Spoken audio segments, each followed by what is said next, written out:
Don't stop running toward your dream.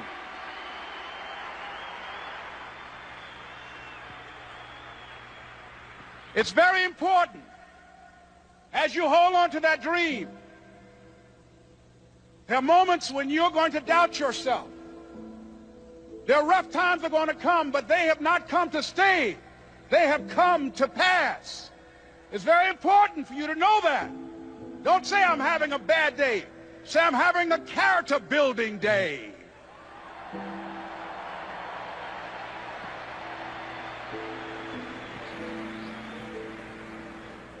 It's very important for you to believe that you are the one to make this happen. I remember this high school teacher, Mr. Leroy Washington, at the end of school one June, it was just a few days before we were supposed to leave, and I just got my report card, and it indicated that I'd failed history, and I'd failed English, and I would have to go to summer school.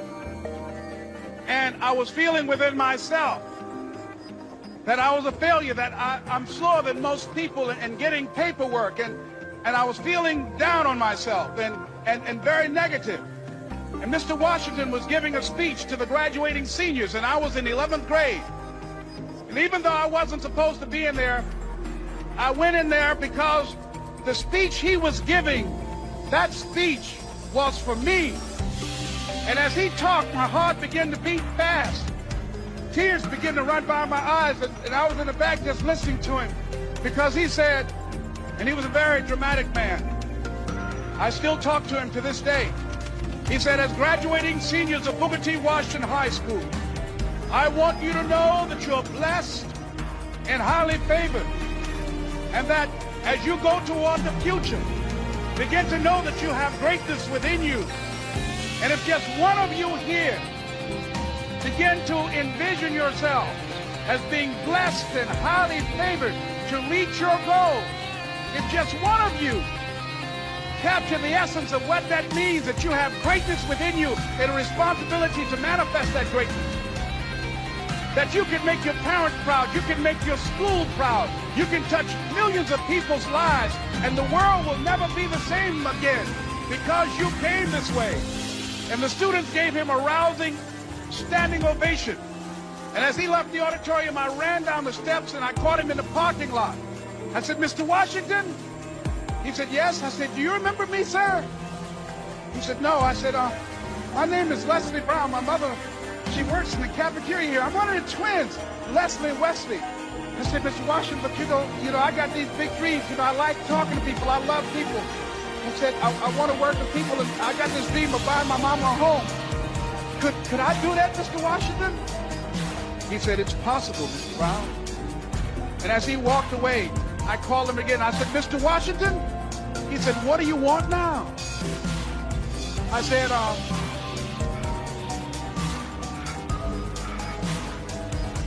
I'm the one, sir. I said, I'm the one. You remember me, sir. I'm Miss Mamie Brown's boy. I'm the one. I'm the one.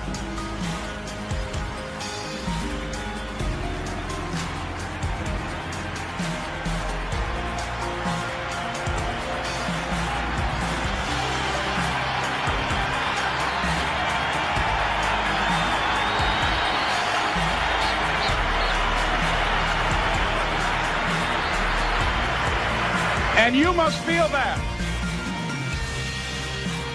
that's why you're here, because you are the one. And I remember when PBS first played one of my specials called You Deserve, one Sunday afternoon in Miami, Florida. I had some friends call him to tell him to tune in. And he watched the program. He called me in Detroit, and I answered the phone. I said, hello. He said, may I speak to Les Brown, please? I said, who's calling? He said, you know who this is. I said, oh, Mr. Washington, it's you. He said, you were the one, weren't you? I said, yes, sir. He said, and you were so crazy. I said, I know, but I'm rich now.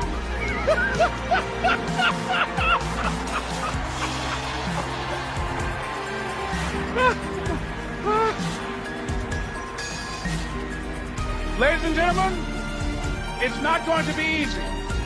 It was hard laying on the floor of the Penobscot building, looking out of the window, daydreaming, saying, Les, can you do this? Can you make this happen?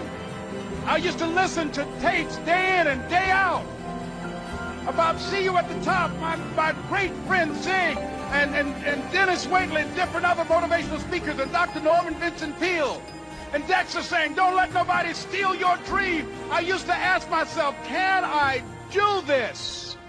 And something said within me, you're the one. You're the one. And let me tell you something, ladies and gentlemen.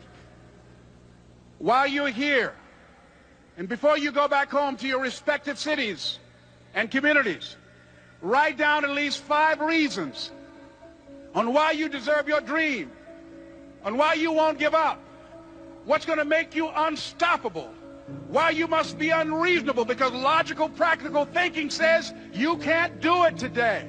But if you want to produce unreasonable results in your life, like living your dream and taking charge of your destiny, you've got to be an unreasonable person. You've got to be an uncommon person. So write down the reasons of why you're here. My first major goal was to buy my mother a home. And let me tell you something, ladies and gentlemen. What will reasons do, Les? Nietzsche said, if you know the why for doing, you can endure almost anyhow. What do you mean by that? If you know why you're doing something, when the hard times come, and they're going to come, when the disappointments and the rejections come, and they're going to come by the truckloads, your reasons will be your rod and staff to comfort you, to pick you up. Once again, I got a saying on one of my tapes, if life knocks you down, try and land on your back, because if you can look up, you can get up. Let your reasons get you back up.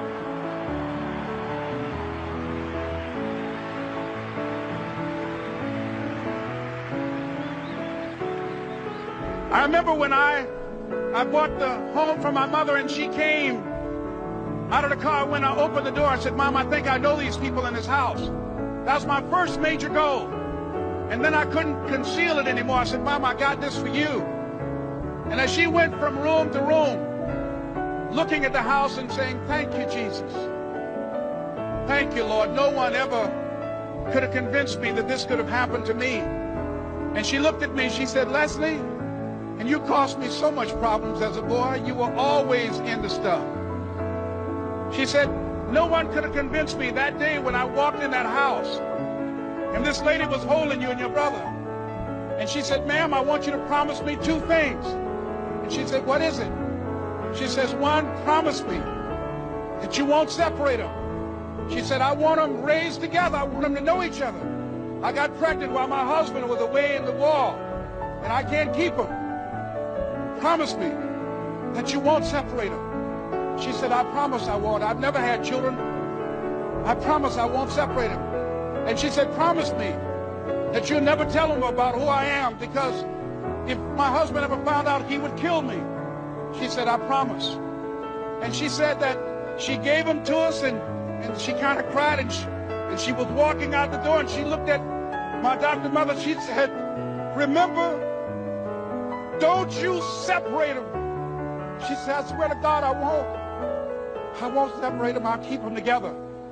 And she said, as I held y'all in my arms, I never had any children of my own. I didn't know how I was going to do it, but I knew with the help of God, I will do it. And ladies and gentlemen, my mother had a dream of having children and raising us.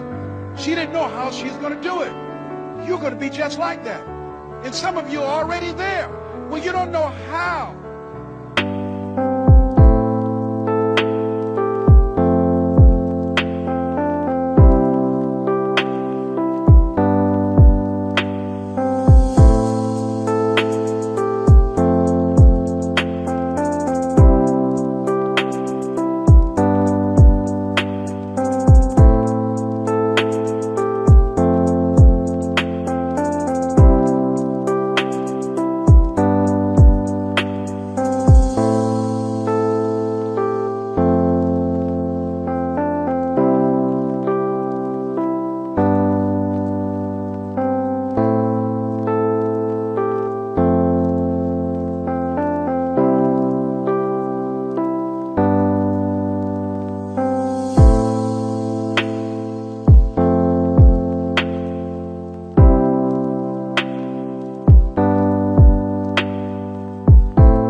this happen, but you just feel within yourself some way, somehow, with the help of God, I'm going to make it happen.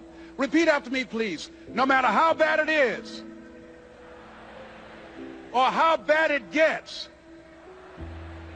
I'm going to make it. I'm going to make it. Shake somebody's hand on your right and left and say, you got the right stuff.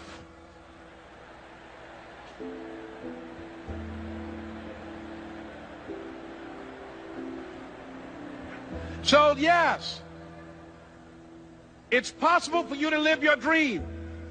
It's necessary that you associate with winners, that you work your system, that you are relentless, that you never give up.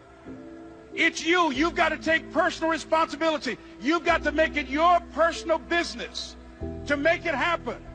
And you've got to resolve within yourself that I can do this, that it's hard. But you've got to say, I'm the one. I'm the one to make this happen. I'm the one to become successful in this business. As you work to help other people to become successful, that feeds your success. But you know it's going to be hard, but find out what will make it worth it for you. So, ladies and gentlemen, if you want to make your dream become reality, the people that are running at their dreams know that it's possible that you can live your dream, that it's necessary, that you're relentless, that you have a plan of action, that you are creative. The people that are living their dream are finding winners to attach themselves to. The people that are living their dreams are the people that know that if it's going to happen, it's up to them. And they're resolving within themselves, it's not over until I win. The people that are running after their dream know they're going to have hard times. They keep on running because they're saying within themselves, I'm the one. I'm the one. No matter how bad it is or how bad it gets, I'm going to make it. The people that are running after their dreams are the people that are hungry. Shake somebody's hand on your right and left and say, you got to be hungry.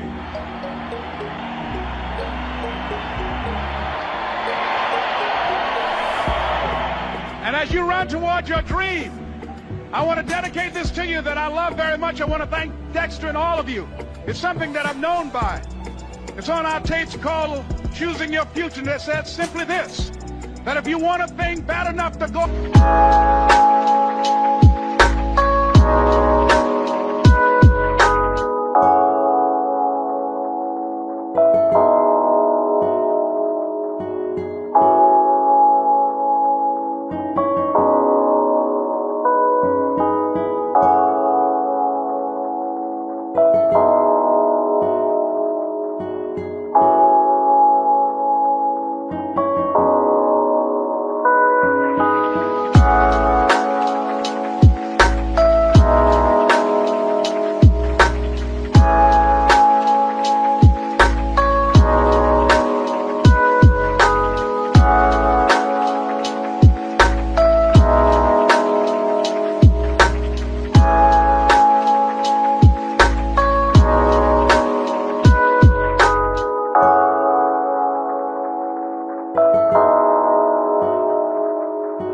and fight for it, to work day and night for it, to give up your time, your peace, and your sleep for it.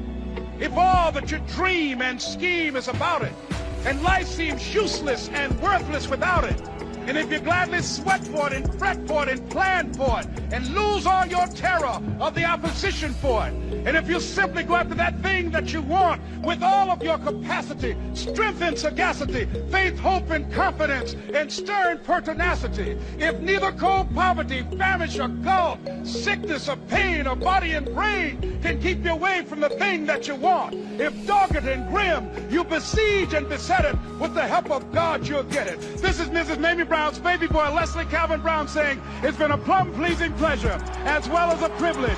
Thank you.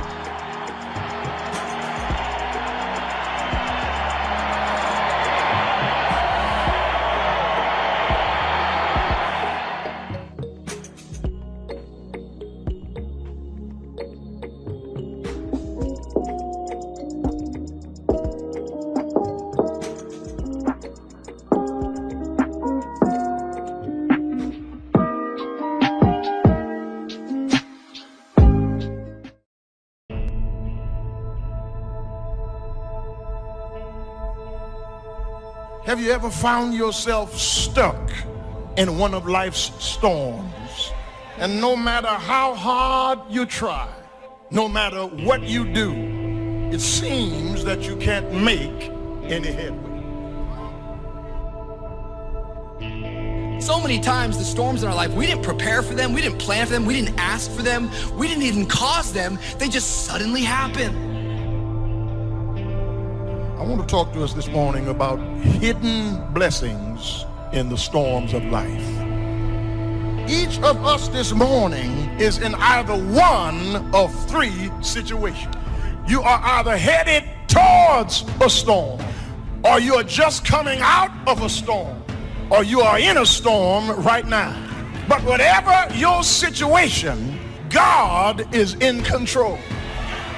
Storms come suddenly, but God is not surprised.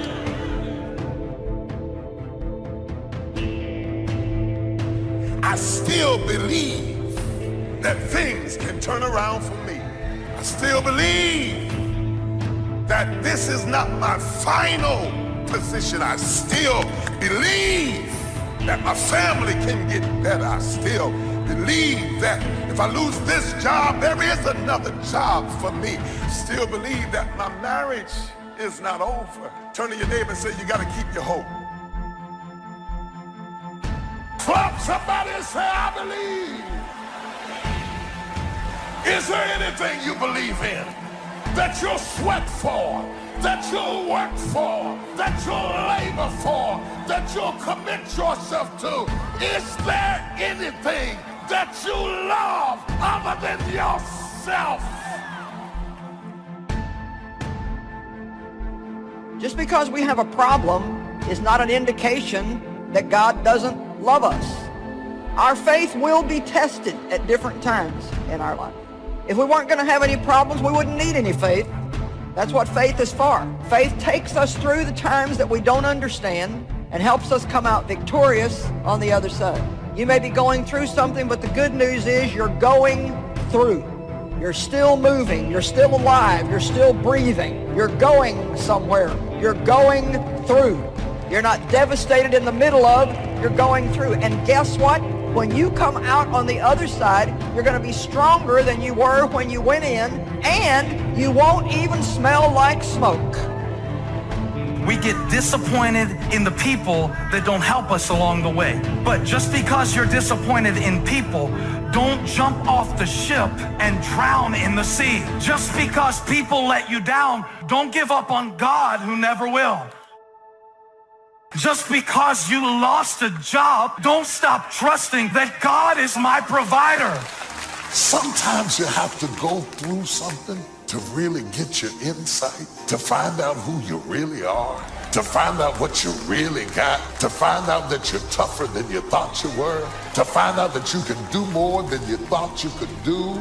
Through my eyesight, I connect with that which is around me, not that which is within me. And sometimes I cannot be delivered by that which is around me. I can only be delivered by that which is within me. If I look around me, I see circumstances. If I look in me, I see hope.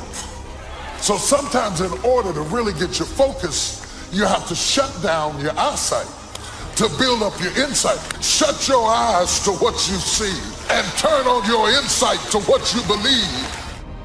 You can't help victims when you see yourself as a victim. You have to announce your recovery to yourself. You've got to command yourself, get up out of this hospital bed and start to move it. Clarity. Because when you get in a storm, you become real clear of what matters and what does not. When you get in a storm, you're not trying to say, oh my God, let me get my Gucci bag. No. When you're in a storm, you get clarity as to what matters. Your priorities come into view when you're in a storm. So if you can't control something and you can't get control of it, you have to at least embrace what you can. There's only so much you can do, and you cannot completely eliminate it. but you can't control it, so why are you going to worry about it? Why are you going to stress about it? If there's something that's completely beyond your control, you got to detach from it and not let yourself get stressed about it. Dreams without goals remain dreams, just dreams, and ultimately fuel disappointment. Dreams without goals, yearly goals, life goals, daily goals, monthly goals, hourly goals, goals on the road to achievement cannot be achieved without discipline and consistency. You understand? Someone's gonna get the candy in life. There's always candy in life.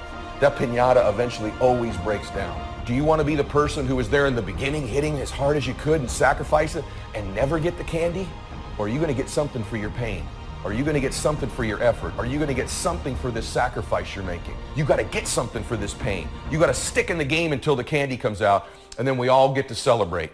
I promise you there's going to be a payoff for you. The big challenge is to make something out of each opportunity. Now, if winters are always going to occur in our life, shouldn't we benefit from them too? Come the next winter, you could be on the inside looking out, seated by a warm fire, the company of a good friend, and those unique feelings of security in spite of the circumstances or the season.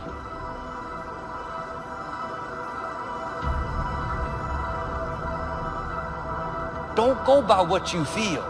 Your feelings don't always tell you the truth. Your emotions will try to convince you that it's never going to work out. Your mind will tell you all the reasons it's not going to happen. Look how big those obstacles are, but walk by faith. It may still be dark out, but I know you start the day in the dark. I know that means light is on the way. Keep doing the right thing. You're in a new day. You pass midnight. It may be 3 in the morning. I've learned the longer it's taking, the better it's going to be. God is getting you prepared for the blessing He's already prepared for you. And when it's taking a long time, that's because the blessing is bigger than you can handle right now. He's getting you stronger, more mature, more confident.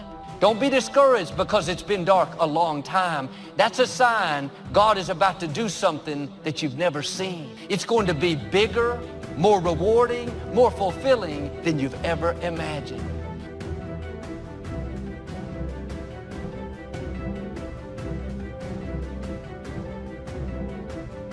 You have to be honest with yourself and truthful with yourself. And I think a lot of times what it is for me, I was expecting things from people that I wasn't giving to people. And so that's very selfish, you know? So I had to look at myself and say, you know what, this part of my personality needs to be changed. It needs to be fixed. So it's that reality that you have to have with yourself and that truthfulness, and not knowing that it doesn't make you weak by admitting these things. It doesn't make you less by admitting these things.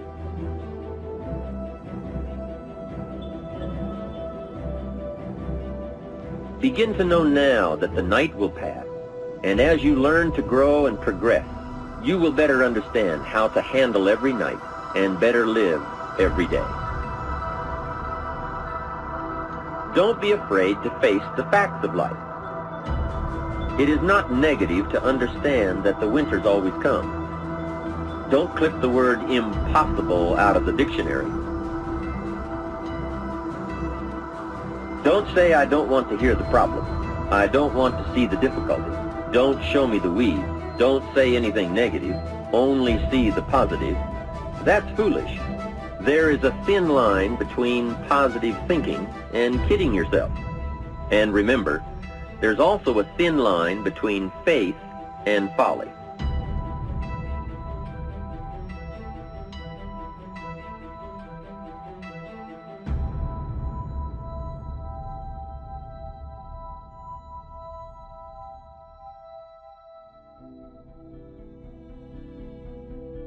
I fought one hell of a fight. Are there any fighters in here? I mean, I fought such a good fight that when I look at what other people call a fight, what they call a fight is what I call normal. I fought my way up. I fought to get to work. I fought to stand. I fought to carry on. I fought to live. I fought to get out the bed. I fought with my fears, my anxieties, my insecurities. I fought with haters, liars, backbiters, and betrayers. And many times I laid in the bed, I couldn't go to sleep because I was fighting with myself. I fought.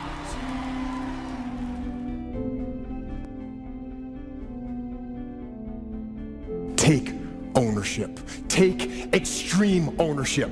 Don't make excuses. Don't blame any other person or any other thing. Don't hide your delicate pride from the truth.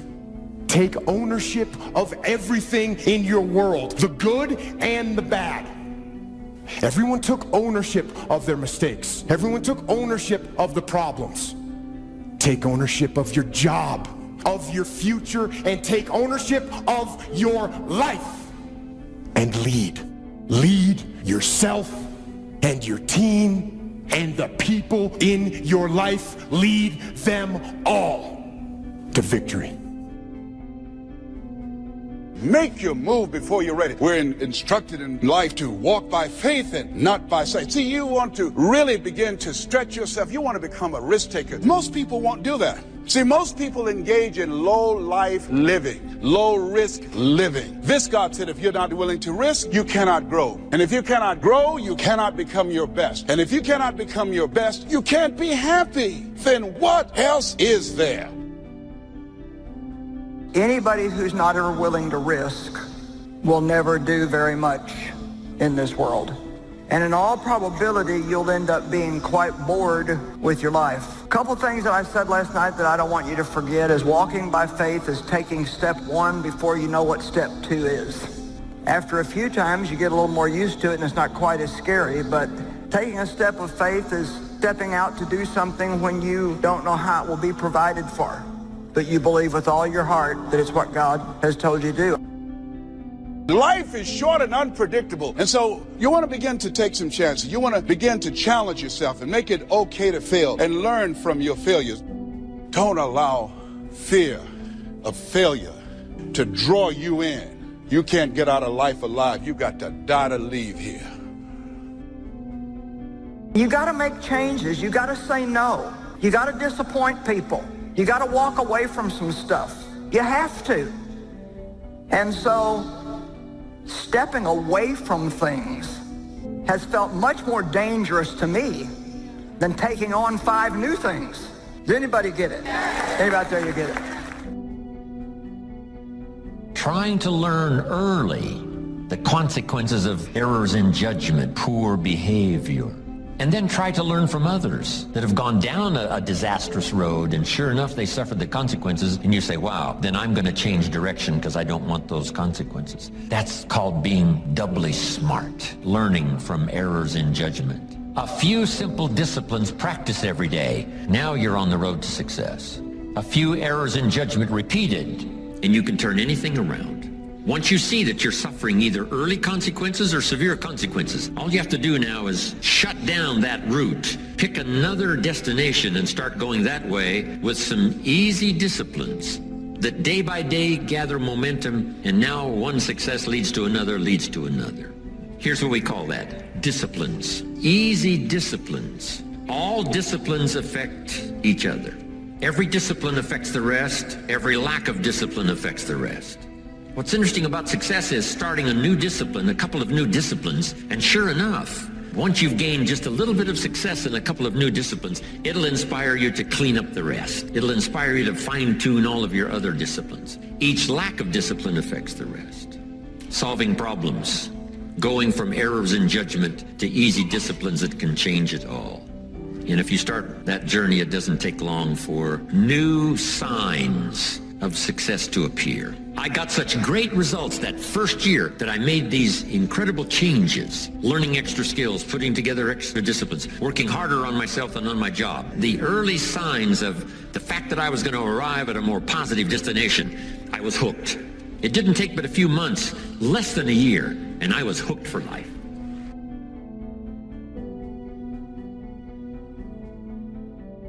So when you begin to say, what is it that I want to leave? What contribution that I want to begin to make? What difference do I want to make in life?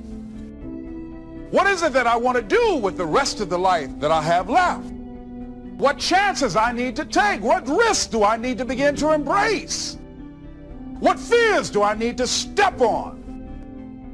What areas of my life am I dead right now? What dreams? You can either live your dreams or live your fears. You have got to get to a point where you say, I'm sick and tired of living like this. There's got to be more. That's when people go out and strike out on their dreams. That's when people get out of relationships where they're dying together rather than growing together. See, you will when you put yourself in that kind of situation. I'm reminded of two frogs that were hopping down the road, and they fell into a bottle of milk. And one was hopping up and down for a while, and he drowned. He just gave up. But this other frog just kept on kicking. He wouldn't give up. He just kept on kicking. And pretty soon he churned that milk into butter, and he walked on out. I ask you to start that same journey. Let your new skills, new disciplines affect all of the rest. You really won't be happy if you don't produce. 6/7 of our life was to be devoted to labor and work, to produce a work of art, to produce a good family, to produce an enterprise. That's the essence of life in its best form first, is to be a producer. What is the reason for the seed and the soil and the sunshine and the rain and the seasons of life and its miracle? What's the reason for all of that? Here it is in a nutshell for your notes. To see what you can do with it. We've got books to read, and we've got classes to attend, and we've got, things to do and things to learn. And if you put it all together, you can have not only your health, but your fortune. Why not see what you can do with what you've been handed? As basic as seed and soil and sunshine and rain. Here's what all of us have the miracle, and it's almost godlike in its potential. The ability to recreate. Only God can create the sunshine, the rain, the seasons, the miracle of life. But here's what humans can do. Recreate those components into a harvest. By planting the seed, reaping the rewards in the harvest. We call that recreation. To recreate, to take your hours and your energy and your life and a bit of skill and create, actually recreate a career, a future, possibilities, fortune, recreate.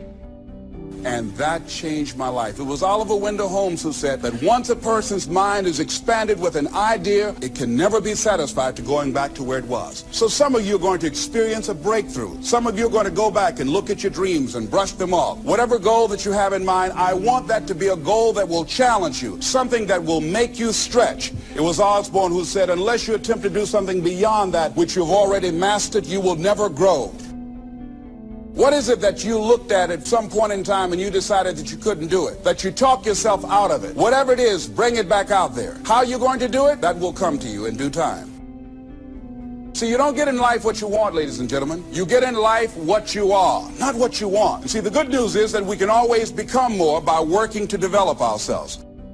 You've got to begin to take a look at your life and look at where are you right now? What are your strengths? What are your weaknesses? What gives your life a sense of fulfillment, a sense of joy? What does a full, rich life means to you? What is it that you could love doing 7 days a week? Think about that. That takes an incredible psychology. But in that psychology, we bump onto limits, and that's what you got to shift. And if your psychology is solid, then you got to say, where are the skills I'm missing? Because that's equally important. And you won't be happy if you aren't really extending yourself. Because here's really the goal of the human adventure, the full development of all your potential. Why not see how far you can go, how much you can earn, how much you can share, how much you can give? Why not see what all you could be? That's why at my age I'm still working, traveling the world, doing what I've done for all these years, is to see what else I can become. How much stronger could I become? How much more refined could I be in my working with business partners and all the rest? Why not go for that ultimate challenge, on and on, as far as you can, take it as far as you can. Friendship is one of the greatest support systems in the world. Nourish it, protect it, look after it, develop it to the best of your ability. Next is your heritage. Keep your heritage alive. That's what's made America great. is a combination of a variety of heritages from all over the world. People have been coming from all the countries of the world to America, bringing with them their gifts. Gift of business ethics, gift of government, gift of music. 4 major lessons in life to learn. I've got my first book finished, came out a couple of weeks ago. This is in it, the 4 major lessons in life to learn. Here they are. Number 1, learn how to handle the winters. That's lesson 1. They come right after falls, with regularity. Some are long and some are short and some are hard and some are easy, but they keep coming. You must learn to handle the nights. They come right after days. You must learn to handle difficulty. It comes right after opportunity. You must learn to handle recessions. They always follow progressions. For the last 6,000. See, it isn't going to change. The lesson you must learn is how to handle it. And there's all kinds of winters, right? The winter when you can't figure it out. The winter when it all goes smash. The winter when it turns belly up. The winter when it won't work, when you've run out of money and you've got a broken heart. See, those are winter times. There's all kinds. Economic winters, social winters, personal winters. When your heart is smashed in 1,000 pieces and the nights are unusually long, your prayers seem to go no higher than your head. It's wintertime. Barbra Streisand sings, "It used to be so natural to talk about forever, but used to be's don't count anymore. They just lay on the floor till we sweep them away.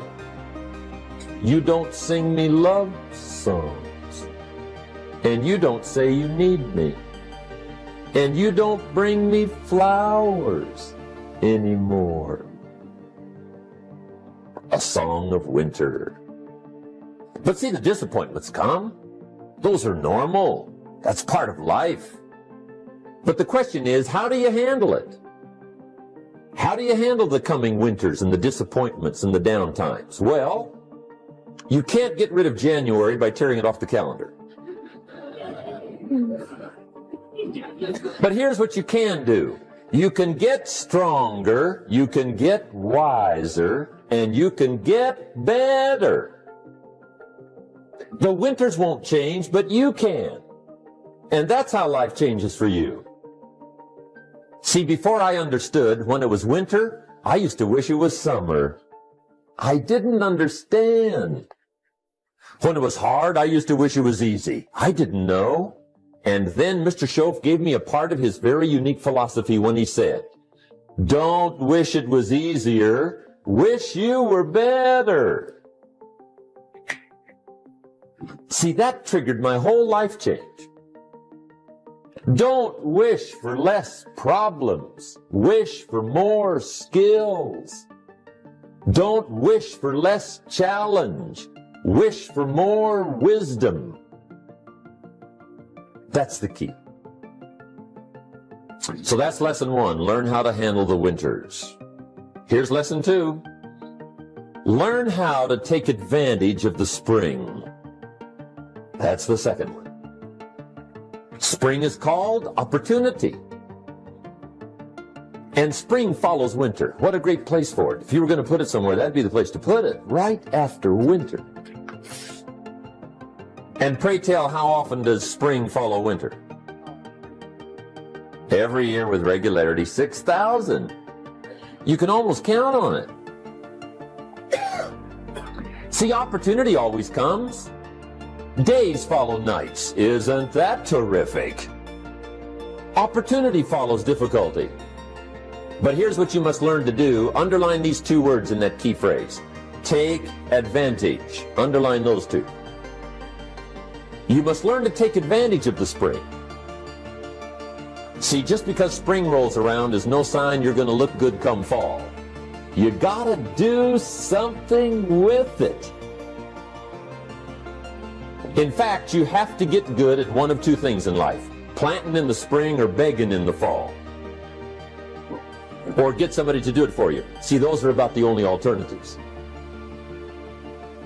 Now here's what else you must do. Take advantage of the springs quickly, because there's only a few. Just a handful of springs have been handed to each of us.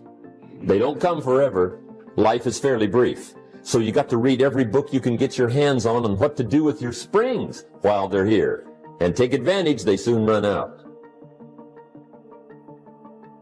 The Beatles wrote, "Life is so short." And for John Lennon, it was extra short. But life is brief. Elton John sings, "She lived her life like a candle in the wind." It's brief. So whatever you're going to do with your life, you got to get at it. Don't just let the springs pass. Here's the third major lesson in life to learn. Learn how to protect your crops all summer. You got to take care of what you start. Sure enough, as soon as you've planted your garden in the spring, the busy bugs and the noxious weeds are out to take it. And here's the next bit of truth. They will take it. Unless you prevent it. And that's the third major skill to learn. You've got to learn to prevent the intruder from taking all the good you start. It's one of the challenges. Here's two key phrases under number 3. First one, all good will be attacked. On this planet. Maybe not the next one we get to, but on this one, all good will be attacked. Every garden will be invaded. Not to think so is naive. And here's the second phrase. All values must be defended. Political values, social values, community values, family values, marriage values, friendship values, business values. Every garden must be tended all summer. Third major lesson. Now here's number 4. Fourth major lesson in life to learn. Learn how to reap in the fall without complaint. Learn to reap come harvest time without complaint. Take full responsibility for what happens to you. It's one of the highest forms of human maturity, accepting full responsibility. It's the day you know you've passed from childhood to adulthood, the day you accept full responsibility. And another note, learn to reap in the fall without apology. Without apology if you do well, and without complaint if you don't. That's maturity. I used to have that long list of reasons why I wasn't doing well. To explain. You got to explain, right? Otherwise you're going to look bad. I used to have this funny list called Reasons for Not Looking Good.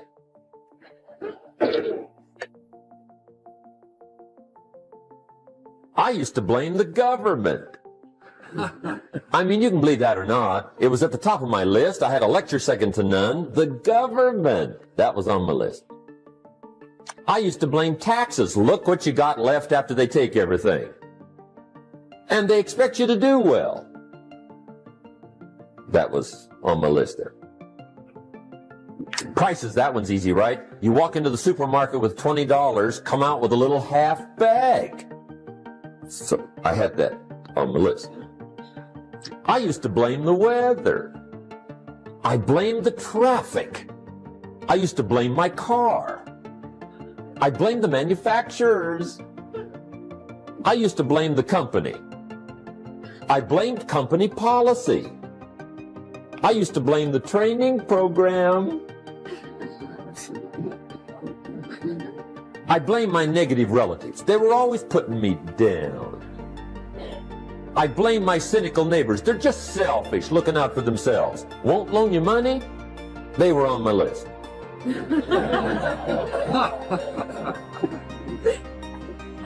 I used to blame the economy.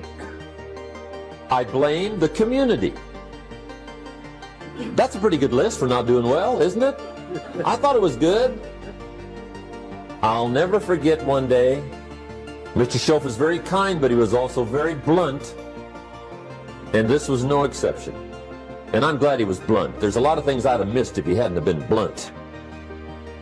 One day, with sort of a curious look on his face, he said, "Jim, just out of curiosity, tell me, how come you haven't done well up until now?" Excellent question.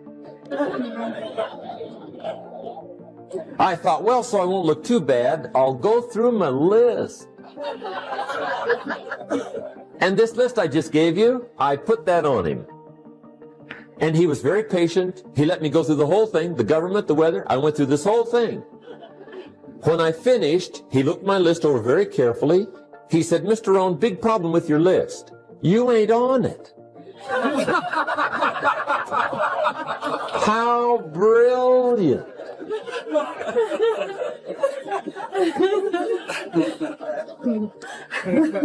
When I went to work for him a few months later, I learned very quickly to tear up my list, reasons for not doing well, and I threw it away.